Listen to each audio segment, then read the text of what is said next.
Welcome students, welcome to Manabadi videos. Second phase counselling అయ్యాక allotment letter చాలామంది స్టూడెంట్స్కి తెలంగాణలో రిలీజ్ చేయడం జరిగింది. అండ్ చాలామందికి కూడా ఫస్ట్ ఫేజ్ కౌన్సిలింగ్లో వచ్చిన కాలేజ్ అండ్ సేమ్ సీట్ రావడం జరిగింది. అది కామెంట్స్ కూడా కొంతమంది పెడుతున్నారు. సో ఎంతమందికి సేమ్ కాలేజ్ రిపీట్ అయిందో కామెంట్స్లో పెట్టండి. First phase college, first phase seat అని చెప్పి పెట్టండి. సో మొత్తం ఎలాబొరేటెడ్గా కాకుండా జస్ట్ అది పెడితే మనం కూడా అబ్జర్వ్ చేయొచ్చు. సో మోస్ట్లీ అందరికీ అయ్యిందా లేకపోతే ఎవరికైనా ఫ్యూ మెంబర్స్కి అయ్యిందా అనేది మనకు తెలుస్తుంది.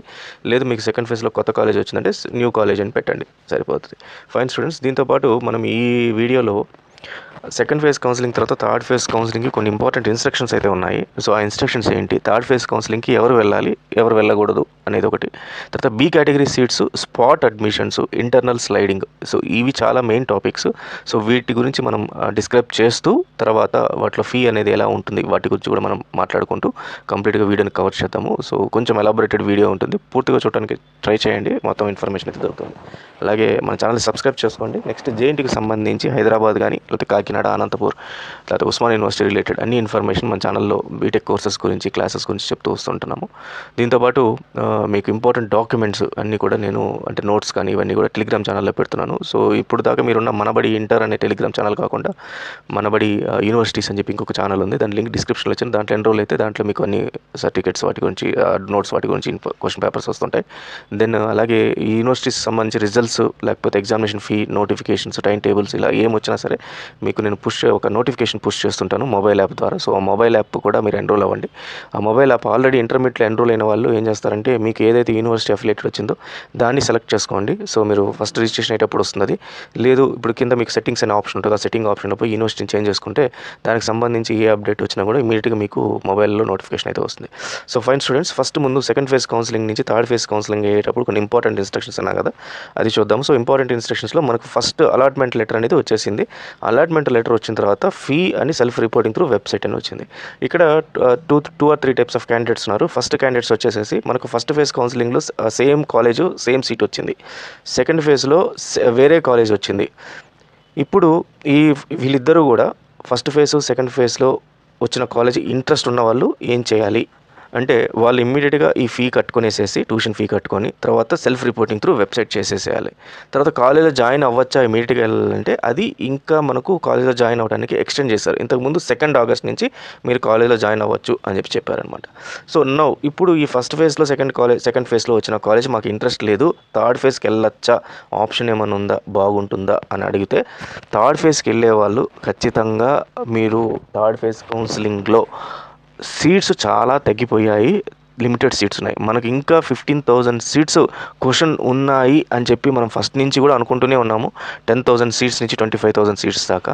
ఇప్పటిదాకా దీని గురించి అయితే మనకి ఎక్కడ అఫీషియల్గా దీని ప్రస్తావన రాలేదు. సీట్స్ ఇన్ని మిగిలాయి, ఇన్ని మిగులుతున్నాయి అని చెప్పడం జరిగింది తప్పితే ఇవి రాలేదన్నమాట. సో కాబట్టి యాజ్ ఆఫ్ నౌ మనకున్న రిమైనింగ్ సీట్స్ ఏదైతే 5,000 సీట్లు 6,000 సీట్లు ఉన్నాయో దాన్ని దృష్టిలో ఉంచుకొని మీరు వెళ్ళండి. అయితే ఒక అడ్వాంటేజ్ ఏంటంటే థర్డ్ ఫేజ్ కౌన్సిలింగ్లో మీరు పార్టిసిపేట్ చేస్తే ఇన్ కేస్ మీకు బెటర్ కాలేజ్ అనేది రాకపోతే ఆ సెకండ్ ఫేజ్ కౌన్సిలింగ్లో ఏదైతే ఉంటుందో అదే కాలేజ్ మాత్రం ఉంటుంది. ఇన్ కేస్ థర్డ్ ఫేజ్లో మీకు బెటర్ కాలేజ్ వస్తే సెకండ్ ఫేజ్లో అలాట్ అయిన కాలేజ్ అయితే ఉండదు. సో అదొక మనకు అడ్వాంటేజ్ అయితే ఉంటుందన్నమాట. బట్ 50-50 ఉండి నాకు ఈ కాలేజ్ జాయిన్ అవ్వాలనుకుంటున్నాను, మా ఇంటి దగ్గరే ఉన్న కాలేజ్ బాగానే ఉంటుంది, ఇంకా ఏమైనా బెటర్ వస్తుందేమో అనుకునే వాళ్ళు బెటర్ థర్డ్ ఫేజ్ కౌన్సిలింగ్కి వెళ్ళకుండా అయితే ఉండండి. ఇన్ కేస్ థర్డ్ ఫేజ్ కౌన్సిలింగ్లో పొరపాటున మీరు ఏదైనా దీనికన్నా అధ్వానంగా ఉండే కాలేజ్ పెడితే దాంట్లో మీరు జాయిన్ అయిపోవాల్సి వస్తుంది. కాబట్టి థర్డ్ ఫేజ్ కౌన్సిలింగ్ వెళ్ళే వాళ్ళు మాత్రం ఈ జాగ్రత్త చూడండి. ఇప్పుడు ఎన్ని సీట్లు మిగిలాయి సెకండ్ ఫేజ్ కౌన్సిలింగ్లో చూద్దాం. మనకు మెయిన్ సిఎస్సి ఏదైతే ఉందో సిఎస్సిలో 29,000 సీట్లకు గాను మిగిలింది 388 సీట్లే టోటల్గా. భర్తీ అయినవి 29,700, 388. సిఎస్సి ఏఎంఎల్ 13,778 భర్తీ అయిందంటే ఫిల్ అయిపోయింది, మిగిలింది మాత్రం 303. Data science 7,769, 216. ఐటీ వచ్చి 4,025 and 44. Cyber security 1,580, 41. సో ఇంకా రిమైనింగ్ ఈసీ ఇవన్నీ కూడా ఉన్నాయి. ఈసీ 10,879 ఉంది, 557 అయితే మిగిలింది. ఇంత రిమైనింగ్ అంతా కూడా ట్రిపుల్ ఈ, సివిల్, మెకానికల్ ఇవి మాత్రమైతే మిగిలి ఉన్నాయన్నమాట. టోటల్గా మనకు 94.2% టోటల్గా మనకు సీట్లు అయితే భర్తీ అయినాయి. ఇంకా 5,000 సీట్లు మాత్రమే మిగిలి ఉన్నాయి. అయితే ఇక్కడ చూడండి, మనకు ఇంతకుముందు మనకు ఆల్మోస్ట్ 1,20,000 1,30,000 అట్లా సీట్లు చూపించేవి. ఇప్పుడైతే మనకు 81,490 మెంబర్స్కి సీట్స్ వచ్చాయి అని చెప్పి అన్నారు. రిమైనింగ్ ఏవైతే ఉన్నాయో, అంటే ఈ టోటల్గా మిగిలిన సీట్లు ఏవైతే ఉన్నాయో వాటి గురించి అయితే కూడా ఎక్కడ కూడా మనకు అప్డేట్ అయితే లేవన్నమాట. సో ఓవరాల్గా అయితే మాత్రం 94.2% అయితే మనకు అప్డేట్ అయిపోయింది. ఇంకా రిమైనింగ్ మిగిలింది మాత్రం ఓన్లీ 5,000 సీట్స్. అది కూడా మనకు కావాల్సిన main courses like CSC and CSC AML వీటన్నిటిలో కూడా ఒక 300, 200 ఈ రకంగానే ఉన్నాయి తప్పితే ఎక్కువ సీట్లు అయితే వేలల్లో అయితే లేవు. సో అది ఓవరాల్గా, అంటే అది కూడా ఏ కాలేజెస్ మనకు తెలియదు, టాప్ కాలేజెస్ ఏ కాలేజెస్ తెలియదు. సో ఇప్పుడు వెళ్ళే వాళ్ళందరూ కూడా సర్టిఫికేట్ వెరిఫికేషన్ గురించి మీకు ఆల్రెడీ దాంట్లో అలాట్మెంట్ లెటర్లు ఇచ్చారు. సర్టిఫికేట్ కాలేజ్కి రిపోర్టింగ్ మాత్రం ఆఫ్టర్ ఫైనల్ ఫేజ్కి వెళ్ళండి అని. సో ఫైనల్ ఫేజ్ తర్వాత మీరు వెళ్ళి తర్వాత చేయాలి. సో ఫైనల్ ఫేజ్ ఎప్పుడు జరుగుతుంది మనకు అని అంటే reporting at the 15th, 8th August, 13th August మనకు అయిపోతుంది. ప్రొవిజనల్ అలాట్మెంట్ లెటర్ వస్తుంది ఫైనల్ ఫేజ్ తర్వాత మీరు రిపోర్టింగ్, సెల్ఫ్ రిపోర్టింగ్ ఇవన్నీ కూడా 13 August, 15th August మధ్యలో చేయాలి. అయితే ఇందాక ఒక పాయింట్ చెప్పడం మర్చిపోయాను. సెకండ్ ఫేజ్లో మీకు కౌన్సిలింగ్లో కాలేజ్ ఇష్టం ఉన్నా లేకపోయినా ఫీ అనేది కట్టండి అండ్ సెల్ఫ్ రిపోర్టింగ్ అనేది చేయండి. అలా చేసిన వాళ్ళకి మాత్రమే థర్డ్ ఫేజ్ కౌన్సిలింగ్ వెళ్ళే అవకాశం ఉంటుంది. అది చేయకపోతే మాత్రం డ్రాప్ అయితే అవుతారు, మీరు ప్రాబ్లం ఉంటుంది. అదొకటి. Then reporting at the college 16th August నుంచి 17th August దాకా. 17th Augustకి updating joining details by college. So మొత్తం టోటల్గా 17th Augustలో టోటల్గా ఎంతమంది జారారో తెలిసిపోద్ది. అయితే దీని తర్వాత మూడు థింగ్స్ ఉన్నాయి. ఒకటి వచ్చేసి బి కేటగిరీ సీట్స్, తర్వాత ఇంటర్నల్ స్లైడింగ్, తర్వాత స్పాట్ అడ్మిషన్స్.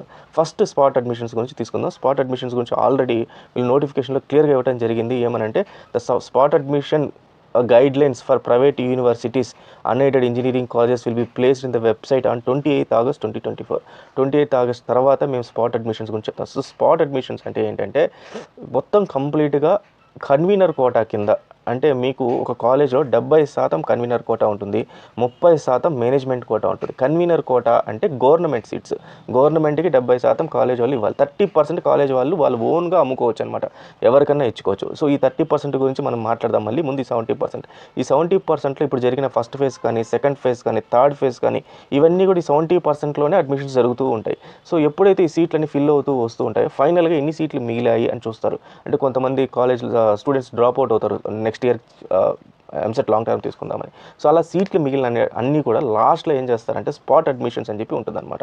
ఈ స్పాట్ అడ్మిషన్స్లో ఈ కాలేజ్ వాళ్ళు జాయిన్ చేసుకోవచ్చు. అప్పుడు ఇంకా డైరెక్ట్గా ఏ కాలేజ్లో ఉంటే ఏ కాలేజ్ ఇంట్రెస్ట్ ఉంటే ఆ కాలేజ్లో పోయి మీరు జాయిన్ అయిపోవచ్చు. సో దానికి సంబంధించిన గైడ్లైన్స్ ఎలా జరుగుతుంది అనేది మళ్ళీ 28th August రోజు ఇస్తారు కాబట్టి మనకు దాని గురించి చూసుకుందాం. సో ఇప్పుడు మనకు స్పాట్ అడ్మిషన్ గురించి అర్థమైంది కదా. ఇప్పుడు ఇంకొకటి ఏంటంటే ఇంటర్నల్ స్లైడింగ్ గురించి ఉంటుంది. ఇంటర్నల్ స్లైడింగ్ అనేది ఏంటంటే సెంట్రలైజ్డ్ ఇంటర్నల్ స్లైడింగ్. ఇది చాలామందికి చాలా డౌట్స్ అండ్ కొత్తగా గుడ్ న్యూస్ కూడా ఇవ్వడం జరిగింది. ఇంటర్నల్ స్లైడింగ్లో ఫర్ ఎగ్జాంపుల్ మీరు ఈసీఏ ఉన్నారు, మీకు సిఎస్సి కావాలి, ఇంటర్నల్ స్లైడ్ అవ్వచ్చు. అంటే ఒక కాలేజ్లోని ఈసీఈ తీసుకున్న వాళ్ళు ఇంకొక సిఎస్సి తీసుకోవచ్చు. అంటే ఒక కాలేజ్లో ఏదైతే ఉందో ఆ కాలేజ్లో నుంచి సేమ్ కాలేజ్లోనే మీరు వేరే బ్రాంచ్ అనేది మారచ్చు, అంతే తప్పితే కాలేజ్ మారటం కాదు. సో ఇక్కడ ఇంకొక విషయం ఏంటంటే ఈ సిఎస్సి అనే ఆప్షన్ ఏదైతే ఉందో ఇది మీకన్నా ఇంకెవరైనా బెటర్ వాళ్ళు అప్లై చేశారనుకోండి, వాళ్ళకి వెళ్ళిపోతుంది అది, అంటే బెటర్ ర్యాంక్ వచ్చిన వాళ్ళకి. సో ఏమేమి కన్సిడర్ చేస్తారు ఇక్కడ? ఫస్ట్ థింగ్ వచ్చి మీ ఎంసెట్ ర్యాంక్ కన్సిడర్ చేస్తారు, టై అయ్యింది అనుకోండి మీ ఇంటర్మీడియట్ మార్క్స్ కన్సిడర్ చేస్తారు, అది టై అయ్యింది అనుకోండి మీ డేట్ ఆఫ్ బర్త్ కన్సిడర్ చేస్తారు. ఇలా కన్సిడర్ చేసి ఇంటర్నల్ స్లైడింగ్ అనేది జరగడం జరుగుతుంది. మరి ఇంటర్నల్ స్లైడింగ్కి ఫీ రియంబర్స్మెంట్ ఉంటుందా అంటే ఎస్, వెరీ క్లియర్గా ఇచ్చారు. Fee reimbursement is applicable to eligible internal slided candidates. ఇంతకుముందు లాస్ట్ ఇయర్ దాకా మనకు ఇంటర్నల్ స్లైడింగ్ అయిన వాళ్ళకి లేదు అని చెప్పి ఇవ్వడం జరిగింది. కానీ ఈసారి మాత్రం మనకు ఇంటర్నల్ స్లైడింగ్ జరిగిన క్యాండిడేట్స్ కూడా ఫీ రియంబర్స్మెంట్ వస్తుందని చెప్పి గుడ్ న్యూస్ గవర్నమెంట్ చెప్పడం జరిగింది. దెన్ ప్రొవిజనల్ అలాట్మెంట్ స్టేటస్, ఇవన్నీ ఇంటర్నల్ స్లైడింగ్ అనేది ఎప్పుడు జరుగుతుంది? 21st నుంచి 22nd August 2 days జరుగుతుంది. మరి ఇది ఎలా తెలుస్తుంది అంటే ఈ తెలంగాణ ఈఏపీ సెట్ వెబ్సైట్లో పెట్టరు. ఇది ఏ కాలేజ్ వెబ్సైట్ ఆ కాలేజ్ వెబ్సైట్లోనే పెడతారు. ఫర్ ఎగ్జాంపుల్ మీరు సిబిఐటీ జరిగితే సిబిఐటీ వాళ్ళ వెబ్సైట్లోనే చూసుకోవాలి తప్పితే మీకు సపరేట్గా ఇంటర్నల్ స్లైడింగ్ గురించి తెలంగాణ వెబ్సైట్లో ఓన్లీ నోటిఫికేషన్ ఇస్తారు తప్పితే ఏ సీట్లు ఖాళీ ఉన్నాయనేది మనకి ఇక్కడ చెప్పరు. సో మీరు అక్కడ ఆన్లైన్లో అప్లై చేసుకునే అవకాశం అయితే, అంటే ఎన్ని మిగిలాయి అనే దాని గురించి సో ఆన్లైన్లో అప్లై చేసుకునేది ఇవన్నీ కూడా మీరు మళ్ళీ గవర్నమెంట్ వెబ్సైట్ నుంచి అయితే చేసుకోవచ్చు అనమాట. మిగిలిన సీట్లు ఎన్ని అనేది మీరు వాళ్ళ వెబ్సైట్లో చూసుకోవాలి. తర్వాత ఏవైతే మీరు అప్లై చేయాలనుకుంటున్నారో మళ్ళీ గవర్నమెంట్ వెబ్సైట్ నుంచి చేయాల్సి ఉంటుంది. సో మళ్ళీ మీకు ప్రొవిజనల్ అలాట్మెంట్ అనేది జరుగుతుంది. సేమ్ ఇప్పుడు ఎట్లయితే కౌన్సిలింగ్ జరుగుతుందో ఈ కౌన్సిలింగ్ దీనిలో జరిగి మళ్ళీ వాళ్ళకి వెబ్సైట్లో రిపోర్ట్ చేయడము, తర్వాత న్యూ బ్రాంచ్కి రిపోర్ట్ చేయడం, ఇవన్నీ జరుగుతాయి. తర్వాత drop out and cancellation if any internal sliding shall not be permitted to be filled under spot admissions. However such vacancies shall be permitted to be filled through lateral entry through ECET lateral entry. Drop out and cancellations అంటే ఇప్పుడు same మీరు second phase కౌన్సిలింగ్లో report చేయలేదు కాలేజ్కి, so మిమ్మల్ని drop out కింద consider చేస్తారనమాట. తర్వాత కొంతమంది ఇంటెన్షనల్గా మాకు అవసరం లేదు, మేము లాంగ్ టర్మ్కి వెళ్తాము క్యాన్సిలేషన్ అని చెప్పేసి క్యాన్సిలేషన్కి వెళ్తారు. సో వీళ్ళెవ్వరూ కూడా మళ్ళీ ఇంటర్నల్ స్లైడింగ్ కానీ లేకపోతే స్పాట్ అడ్మిషన్స్కి కానీ వీళ్ళందరూ కూడా వీళ్ళని పర్మిట్ అయితే చేయరు. అలాంటివన్నీ కూడా వేకెన్సీస్గా మిగిలిపోతాయి. ఆ వేకెన్సీస్ మిగిలిపోయినటివి సో ఎవరికి యూజ్ చేస్తారంటే ఈ సెట్ లేటరల్ ఎంట్రీ ద్వారా ఎవరైతే వస్తున్నారో సో వాళ్ళకి ఫిల్ చేయడానికి ఉపయోగిస్తారనమాట. Shall be permitted to be fill through lateral entry into second year through ECET lateral entry. Second ఇయర్లో వాళ్ళు వస్తారు, సో వాళ్ళకి పర్మిట్ చేయడం జరుగుతుంది. సో ఇది about the spot admissions. Now about the B category seats. అసలు B category seats అంటే ఇందాక చెప్పినట్టు మనకు 30% సీట్లు ఏవైతే మిగిలి ఉన్నాయో వీటిని కాలేజ్ వాళ్ళు ఎక్స్ట్రా ఫీజుకి అమ్ముకోవచ్చు. సో ఎక్స్ట్రా ఫీజు అంటే దీంట్లో అది ఇట్స్ ఓపెన్ సీక్రెట్, అందరికి తెలిసిందే అది. సో దీన్ని ఏం చేస్తారంటే ఎన్ఆర్ఐ కోటా అంటారు, మేనేజ్మెంట్ కోటా అంటారు. సో దీనికి కూడా గవర్నమెంట్ ఒక ఫిక్స్డ్ ప్రైస్ అయితే పెడుతుంది, మీరు 1.5 lakh తీసుకోండి అని చెప్పి.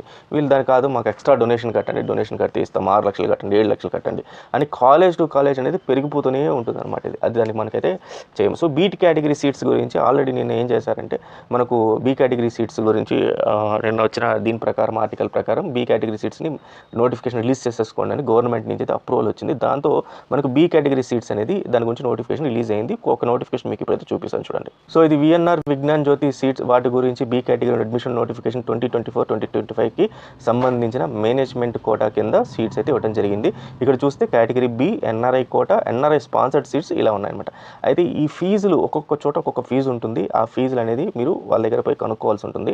మరి ఈ నోటిఫికేషన్ ఎక్కడ దొరుకుతుంది అంటే రెస్పెక్టివ్ కాలేజెస్ అంటే ఇప్పుడు విఎన్ఆర్ విజ్ఞాన్ జ్యోతి సంబంధించిన బీ కేటగిరీ నోటిఫికేషన్ వాళ్ళ వెబ్సైట్లోనే ఉంటుంది, సిబిఐటికి సంబంధించి సిబిఐటీలోనే ఉంటుంది. అలా మీరు వాళ్ళ కాలేజ్ వెబ్సైట్కి వెళ్ళి చూడాలా. ఇక్కడ మీకు టోటల్గా వాళ్ళు ఎన్ని సీట్లు మిగిలాయి, ఎన్ని సీట్లు ఉన్నాయని చెప్పి ఇవ్వడం జరిగింది. సే ఫర్ ఎగ్జాంపుల్ సివిల్ ఇంజనీరింగ్కి 36 సీట్లు మిగిలాయి, కంప్యూటర్ సైన్స్ ఇంజనీరింగ్కి 72 సీట్లు ఉన్నాయి వాళ్ళ దగ్గర, దెన్ ఎలక్ట్రానిక్స్ దీనికి 36 సీట్లు, ఇట్లా ప్రతి ఒక్క దగ్గర సీట్లు అయితే ఉండడం జరిగింది.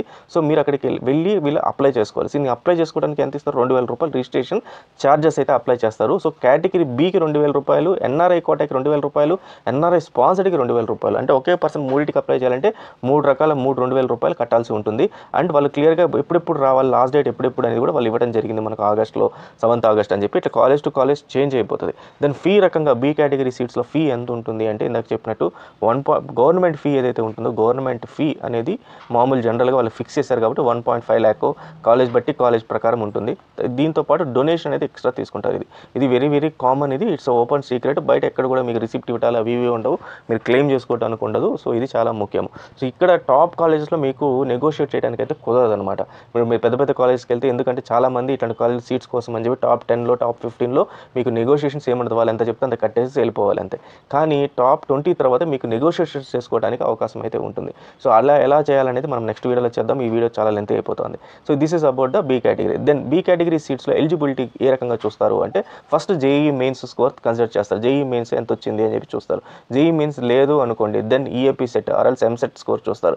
ఎంసెట్ స్కోర్ ఎంత వచ్చింది, తర్వాత దీంతో పాటు ఇంటర్మీడియట్ మార్క్స్ కన్సిడర్ చేస్తారు. ఇంటర్మీడియట్ మార్క్స్ టాప్ 10 కాలేజెస్లో ఉండేవన్నీ కూడా 85% ఆర్ 90% అబోవ్ ఉంటేనే వాళ్ళు కన్సిడర్ చేయడం జరుగుతుంది అన్నమాట top 10. So these are all అంటే ఏంటంటే వీళ్ళు ఒక గైడ్ లైన్స్ ఏవో పెట్టుకోవడం జరిగింది తప్పితే సో దీన్ని మళ్ళీ వాళ్ళే మార్చుకోగలుగుతారు, మళ్ళీ వాళ్ళే తగ్గించగలుగుతారు. It's all depends upon from college to college and మీరు ఎంత పే చేస్తున్నారు అనే దానిపైన ఆధారపడి ఉంటుంది.